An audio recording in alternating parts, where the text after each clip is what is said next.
Hello there. So today I want to talk about a rather controversial but interesting subject, which is the whole woke agenda. Now, the idea of wokeness seems to be, of itself, quite a good idea of actually caring about the world and being awake to the problems that exist, with the intention of making the world a better place. In theory, it all sounds great, doesn't it? But unfortunately, the reality of it is incredibly politicized, and incredibly hijacked by the pushing of agendas, in my opinion. It seems to have been completely hijacked by the modern globalist communist agenda, under the pretense of be kind. But unfortunately, this seems to be very much allied with censorship and the elimination of free speech. So you have people that are very much of the woke mentality, claim to be sort of caring about the world, but at the same time, when someone disagrees with their opinion, they try to get you cancelled, try to, get you sacked from your job, perhaps, all kinds of horrific behaviors which are far from actually being kind. And then you have associated organizations involved with this kind of ideology, such as Antifa, which has been largely funded by George Soros and people like him, who actually have campaigns of violence against people that they don't agree with. Obviously, it makes sense that people would resist fascism, and agreeing wholeheartedly with that sentiment. But when you look at actually what they've been doing over years, for instance, the investigative journalist Anthony Ngo, who has written a book about Antifa, was almost murdered by them. Not because he's a fascist, but because he exposed what they actually do, and the underhand and far from kind techniques that they employ in their sort of rolling out of their political agenda. And he also uncovered where a lot of their funding is coming from, etc. He had to flee the country as a result of their activities to try and end his life, basically.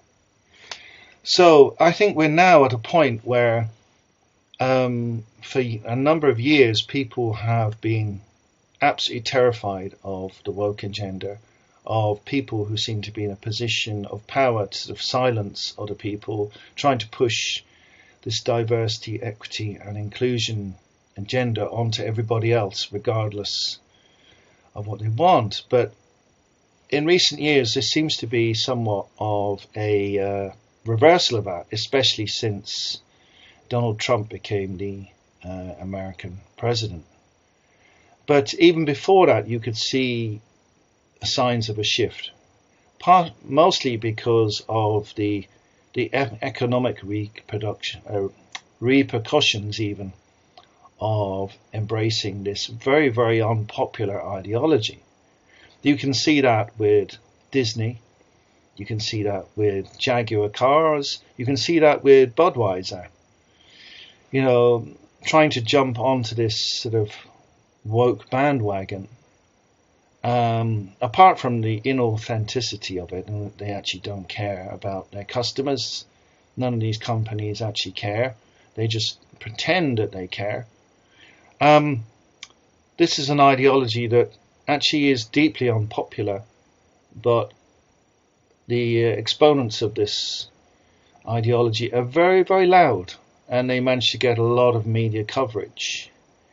So you'll find in many governments across the world that they are pushing this agenda, sometimes very loudly, more quietly in others, and the mainstream media as well is pushing this, as if it was all very normal, and the way things are going.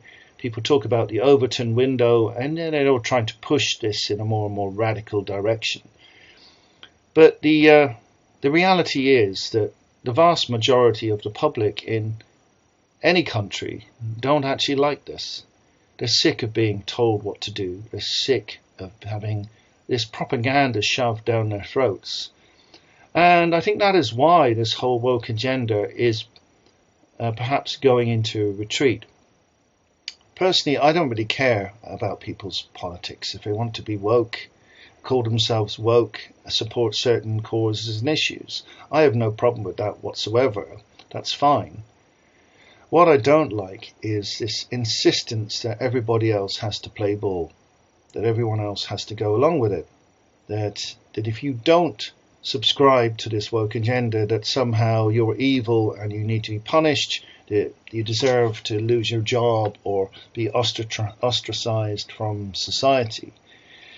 I'm very much a libertarian, so I think within the bounds of the law, you should be free to do whatever you want. Obviously, I don't support fascists, and I don't support communists either, because generally these people are prepared to do anything.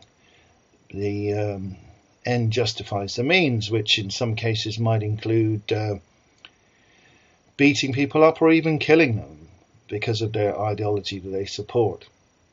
So, when you get to the very extreme fringes of these political movements, that really goes beyond my limits of what I think is liberty and freedom of expression.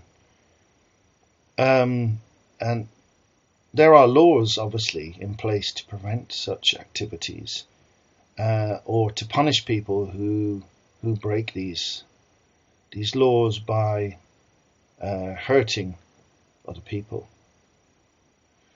And I don't think there's any need for these hate speech laws, because there's already sufficient laws regarding physical violence and regarding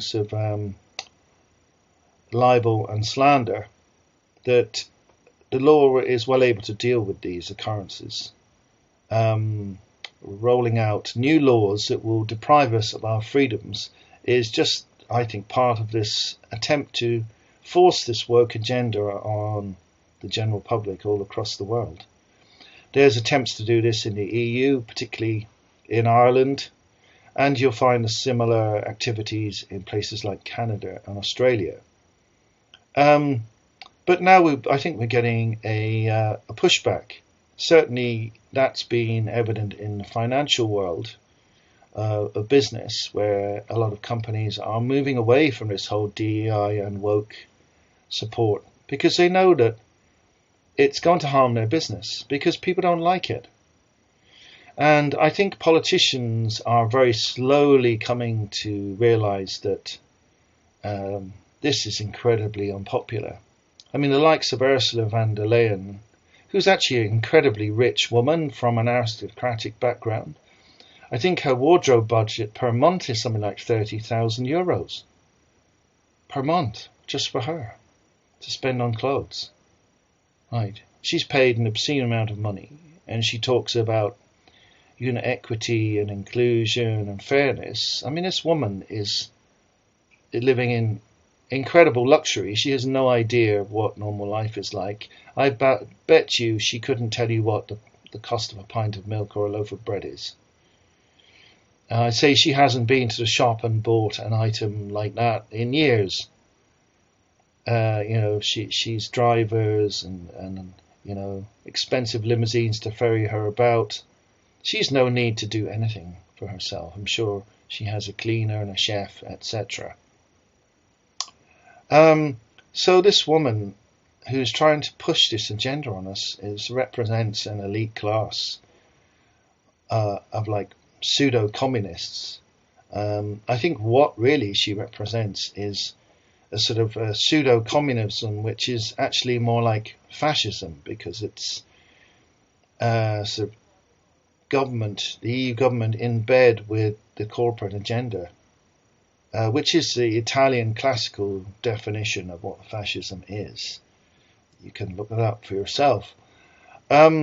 So she just succeeded in getting through this vote of no confidence by quite a handsome majority. But the fact this vote even took place is indicative of the lack of popularity across the European Union of this woman and sort of her stooges, like Macron, and also people that she gets on well with outside the EU, such as Keir Starmer. All across the world, there is a pushback against this incredibly politicized agenda. And I must wonder, is this going to be rolled back, or are there going to be attempts to continue to force us to comply with this, such as rolling out digital currency and a social credit system, which will probably, if it's implemented, will involve DEI and the entire woke agenda being forced on us, and otherwise I see the opposite happening.